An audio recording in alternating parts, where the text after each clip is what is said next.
Bueno, como indica el título de mi comunicación que ha leído Nacho, vengo a presentar una situación de aprendizaje que está diseñada bajo el marco legislativo de la LOMLOE y que está dirigida al alumnado de cuarto de la ESO, que surgió a partir de mi TFM del máster de profesorado de secundaria y que está centrada en la poesía escrita en el exilio latinoamericano por las autoras de la generación del 27. En el prólogo a las bellísimas memorias de Concha Méndez, Paloma Ulacia, nieta de la escritora, explica por qué decidió emprender el proyecto de crear, junto a su abuela, dichas memorias. Abro cita. La obsesión por su pasado me dolía. Me impresionaba ver su deseo de ser escuchada, de decir, sin decirlo, una y otra vez que, aunque nadie lo creyera, tenía una experiencia vital y poética trascendente, al igual que Luis Cernuda o Federico García Lorca o Manuel Alto Laguirre, de quienes hablaba con un cariño y un respeto conservador. Menciono estos tres nombres porque pasé mi adolescencia viendo gente que llegaba a nuestra casa a visitarla de México y otros países para preguntarle sobre sus contemporáneos. No recuerdo que nadie fuera a preguntarle quién era ella. Bueno, hay algunos contextos en los que no es necesario recordar que tras nombres como los de Alberti, Lorca o Aleixandre hay otros ocultos como los de Méndez, Chacel o Champurcín. Sin embargo, por desgracia, hay muchos otros contextos en los que actualmente esas voces ni siquiera resultan familiares. Según los datos ofrecidos por Ana López Navajas en su estudio de 2015, Las mujeres que nos faltan, análisis de la ausencia de las mujeres en los manuales escolares, la representación de escritoras en los libros de texto de las principales editoriales educativas de España, Oxford, Santillana y SM, es del 8% en tercero de la ESO y del 9% en cuarto de la ESO. Esta situación, constatada también en estudios más recientes, como los que os dejo en pantalla, es en realidad reflejo del ínfimo peso curricular que la literatura escrita por mujeres tiene en el actual canon educativo, lo que convierte a las instituciones en responsables de la desautorización social femenina y en un instrumento al servicio de las desigualdades. En el caso específico del grupo conocido como las sin sombrero, su deliberada exclusión del canon literario y de los circuitos educativos y culturales tiene su origen en la no inclusión de las escritoras en la que fue la más importante antología española de la primera mitad de siglo, la Antología de Poesía Española Contemporánea de Gerardo Diego. Sin embargo, los avances feministas y de los estudios de género han permitido en las últimas décadas que comience a rescatarse la obra de estas autoras, ya sea a partir de estudios críticos, ya sea mediante la publicación de antologías, algunas de ellas en editoriales de amplio alcance como Espasa o Austral. Todo ello ha suscitado también la aparición de diversas propuestas didácticas sobre las autoras, algo que además se ha visto reforzado gracias al actual marco legislativo de la LOMLOE, que fomenta un tipo de educación, como sabréis, comprometida con la igualdad de género.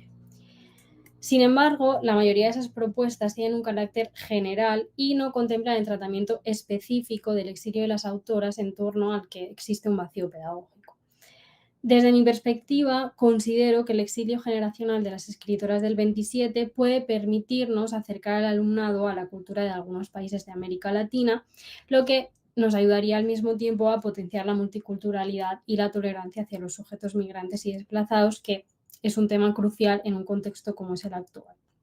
Además, esto también posibilitaría acercar al alumnado al espacio latinoamericano, que a menudo es lejano y desconocido desde los ojos europeos.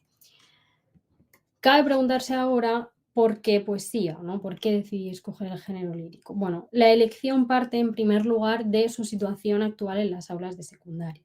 Trabajos como los de Juan Domingo Argüelles o Raquel Zaldívar constatan que las nuevas generaciones leen muy poca poesía y a menudo no entienden aquella que leen. Los motivos son varios. En primer lugar, la desacertada, aunque extendida consideración de que la poesía no sirve para nada, que choca con el imperante pragmatismo que domina nuestras sociedades neoliberales. En segundo lugar, la dificultad de la poesía, que a menudo es percibida por el alumnado como incomprensible e inaccesible. En tercero, este desinterés podría vincularse también con los tradicionales modos de enseñanza del profesorado, entre los que existe un predominio del modelo historicista, memorístico y teórico, así como un interés por limitar las exégesis del alumnado a interpretaciones únicas y excesivamente formalistas. A pesar de esta situación, los múltiples beneficios que la poesía puede ofrecer al alumnado más joven hacen de ella una materia imprescindible en las aulas. Algunos de dichos beneficios son el fomento de la capacidad creativa a partir del descubrimiento del uso estético del lenguaje o el hecho de que, especialmente en un periodo tan complejo como es la adolescencia, en el que el alumnado se encuentra en plena búsqueda y formación de su identidad, la poesía puede resultar fundamental para la autoexploración emocional y el autoconocimiento. Pero, ¿cómo se pretende conseguir todo ello, no? Es decir, ¿cuál es exactamente, la concreción de la propuesta didáctica? Bueno, la propuesta está centrada específicamente, como ya he dicho, en la obra poética de las autoras y se plantea, a partir de la metodología del aprendizaje basado en proyectos, una situación de aprendizaje dividida en 8 sesiones que tiene como producto final la creación por grupos de una antología digital de la producción poética escrita en el exilio por alguna de las siguientes autoras: Ernestina de Champurcín, Rosa Chacel, María Dolores Arana, Aurora de Albornoz o Concha Méndez. Esta antología se acompañará, además, de unos apartados introductorios de contextualización sobre las sin sombrero y sobre la escritura en cuestión, así como de un breve comentario crítico acerca de los poemas escogidos. Finalmente, la antología será presentada de forma pública para el resto del alumnado del centro durante el día del libro. La presentación oral se completará además con un vídeo que grabarán a partir de las herramientas de la aplicación de TikTok, aunque no necesariamente se subirá a la plataforma. El objetivo de dicho vídeo y de la presentación es la difusión de los resultados, que permitiría no solo acercar la obra de las autoras al resto del centro, sino también que ellos y ellas, es decir, el propio alumnado, se familiarice con la labor divulgativa.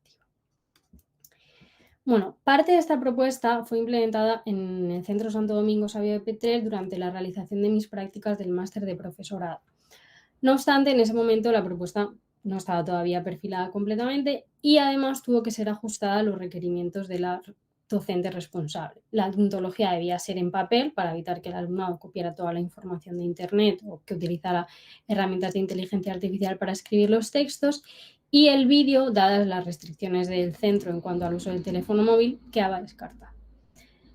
Aún así, a pesar de que entregaron la antología en papel, evidentemente hubo grupos que copiaron la información. Y bueno, pues, ¿qué me permitió esto? Observar que la clave está justamente en ese proceso de búsqueda y que es en el que, como docentes o futuros docentes, debemos enfocarnos más para guiar correctamente al alumnado.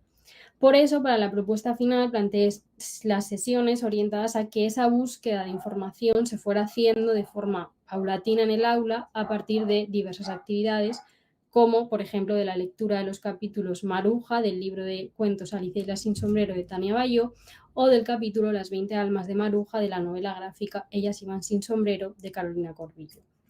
Otra actividad sería, por ejemplo, el visionado de una parte del documental de Radio Televisión Española Las exiliadas, centrado específicamente en la experiencia del exilio vivida por gran parte de las escritoras.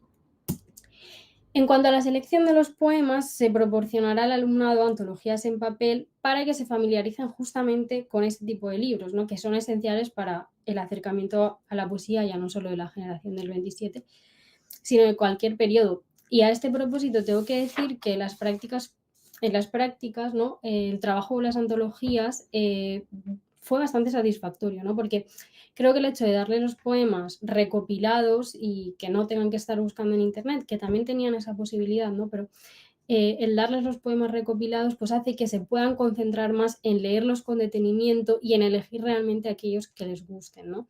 Y bueno, en ese sentido también esto se relaciona con el hecho de que la creación de la antología, ¿no?, fomenta el desarrollo del criterio estético propio y la construcción de conocimientos significativos, así como la capacidad de acuerdo, diálogo y debate con el resto de miembros a la hora, sobre todo, de seleccionar, ¿no?, y de decidir qué poemas se integran y qué poemas se descartan. Y bueno, otro de los aspectos que me pareció crucial también tras mi experiencia en las prácticas es que el proyecto debía desarrollarse en la medida de lo posible enteramente en el aula, porque lo que pude observar es que, salvo algún caso puntual o momentos de despiste, sí trabajan y sí suelen estar centrados en la materia, al menos los grupos con los que yo trabajé. Y bueno, ¿esto qué posibilita? Pues precisamente otra vez, ¿no?, que ese aprendizaje pues que sea significativo, que toda esa información sea recopilada, que debatan acerca de la interpretación de los poemas y por el contrario, todo aquel trabajo que se mandaba para casa pues era repartido individualmente, de manera que cada uno hacía su parte y ni siquiera conocía pues qué había hecho el resto, ¿no? Entonces se quedaban con un aprendizaje muchísimo más sesgado y que a menudo pues no constituía realmente ningún tipo de aprendizaje, ¿no? Se realizaba el trabajo pues para entregarlo y para quitárselo encima y ya está. Y ya para ir terminando, quería proponer que en cuanto al problema del uso de la inteligencia artificial para la redacción de textos, ¿no? Pues tuve que darle muchas vueltas para encontrar una solución, que ni siquiera sé si lo es, pero bueno. Por un lado, ¿no? Está el hecho de que considero que es importante que el alumnado aprenda a usar esta nueva tecnología, porque además es algo a lo que se nos insta, ¿no? Desde las instituciones educativas. Pero por otro, pues también ya sabemos cuáles son los problemas que se pueden derivar de su empleo o de su mal empleo, especialmente en una etapa de formación como es la secundaria, ¿no? Donde se está formando el espíritu crítico y el pensamiento abstracto, etcétera. Entonces, bueno, ¿qué decidí plantear? Pues decidí que la redacción de ese texto, ¿no? se creara a partir de una actividad dividida en 4 fases. En primer lugar, redacción en grupo del texto. En segundo lugar, solicitud al ChatGPT de un texto con la información recogida. En tercer lugar, redacción final de su propio texto a partir de la ayuda de la versión de ChatGPT.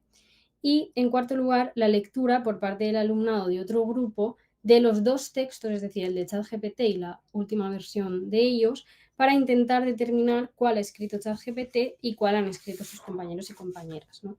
Los grupos que acierten y los que consigan engañar, pues dispondrían de un punto extra en la calificación final de la situación de aprendizaje. ¿Es una solución? Pues bueno, no lo tengo claro porque tampoco he podido poner aún en práctica, pero bueno, la idea es que la IA, en este caso escogí ChatGPT porque es la más difundida, sea una herramienta para que el alumnado, para que los ayude realmente a mejorar y aprender, ¿no? Pero que no solo les haga el trabajo, ¿no? Y el incentivo un poco de ese reto, juego entre grupos, pues es para que exista una motivación, ¿no? Porque ya sabemos que a veces en determinadas etapas se necesita una motivación más allá del simple aprendizaje, ¿no? Entonces, bueno, el propósito es que realmente se enfoquen en los procesos y no tanto en los resultados. Y bueno, en síntesis, y ya para concluir, el objetivo último, ¿no? de la presente propuesta didáctica pues, es saldar una deuda con el histórico silenciamiento de la voz de las autoras de la generación del 27 a partir del fomento de un aprendizaje activo, colaborativo y significativo que no solo permita al alumnado conocer la obra de las autoras, sino también desarrollar competencias como la digital, la literaria o la ciudadana.